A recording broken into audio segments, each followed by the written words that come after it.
Welcome to Module 2, Video 5. This is going to be an interview with Trish and Randy, who are friends of ours. Randy is a very tricky person because he is a hugger, and we all know how much I like that.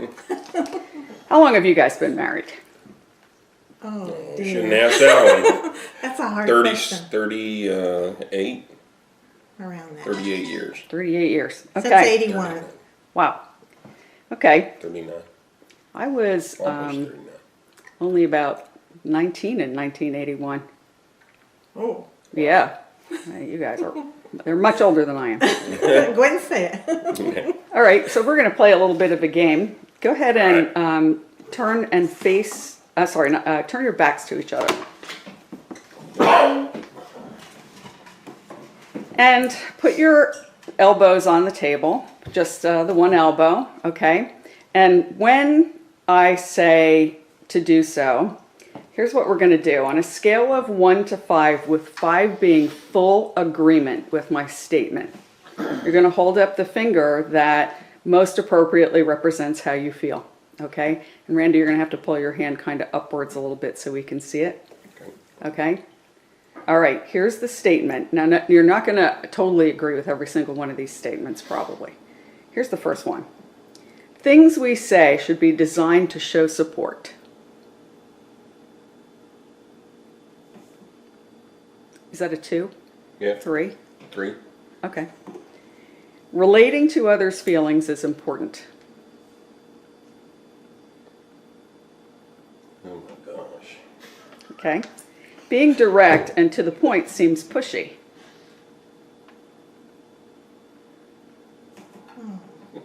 That's a 0? It'd be 0. Yeah. Okay. I like to focus on getting to the facts so I can solve the problem.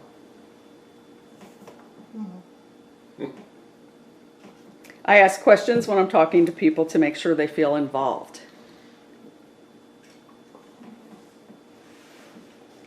I like to focus on the concrete. Concrete. I try to communicate with fewer words and get to the point.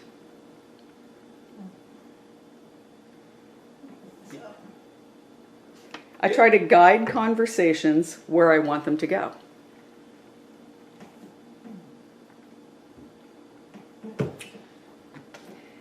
The point of conversations is to build and maintain relationships.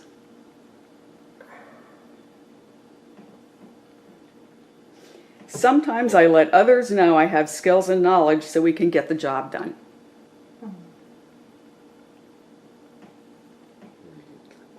Interesting. Okay, you guys can turn around and face me now. Very interesting. In one of my other videos, I talked about some of the characteristics of gender and male and female typical communication, not trying to stereotype anybody. You guys pretty much fell right into the pattern that I expected you to fall into. All right. Yeah. So we're normal. They're pretty normal, No, yeah. we're abnormal. Especially for people of your advanced age. You're quite normal. I have some other questions too, though. How do you guys think men and women differ in their conversation and use of communication?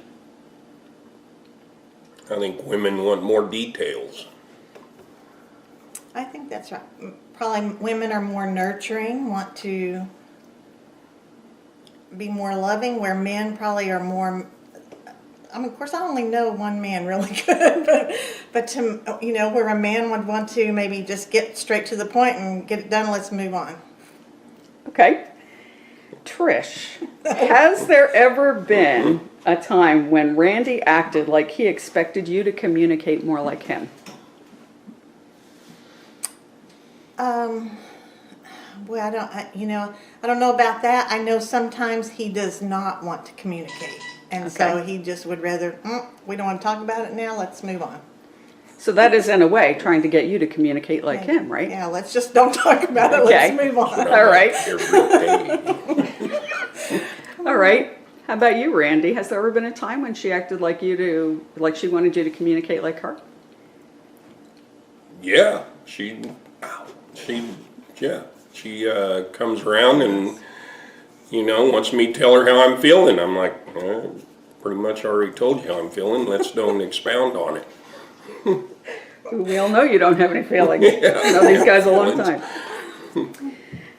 Do you feel that differences in the way you communicate based on your gender have changed since you got married? Jeez, man, that's going back to 81. That would, Say that Yeah. question again. Yeah. Do you feel that differences in the way you communicate based on your gender have changed since you got married? Let me rephrase it, maybe a little bit might help. Perhaps Randy has learned to adapt to the way you communicate a little bit more with more detail. Perhaps you've learned to get to the point better. I'm not trying to put words in your mouth, but You know, I think, yeah, because the more you live with each other, the more you learn things that, you know, if you try to communicate in one way and it doesn't work and it's not successful, and so you learn, okay, we don't need to go there again, that isn't working, so you try something different. So through the years, I think we know each other better, you know, so we've learned to communicate a little better. I don't know if I really answered that question. do you have anything to add, Randy? yeah, I mean, I think we definitely communicate differently. I mean, we used to fuss and argue a lot more when we were first married than we do now. I think it's same, like she was saying, we've grown together probably a little more and understand each other a little more. And some of that might be So- related to gender, but some of it might just be related to other things. Just Knowing each other. I think it's more, yeah, as a person, not as a gender. Okay, sure, that's fair. What advice can you give to somebody who is entering a relationship they hope to maintain or maybe even get married?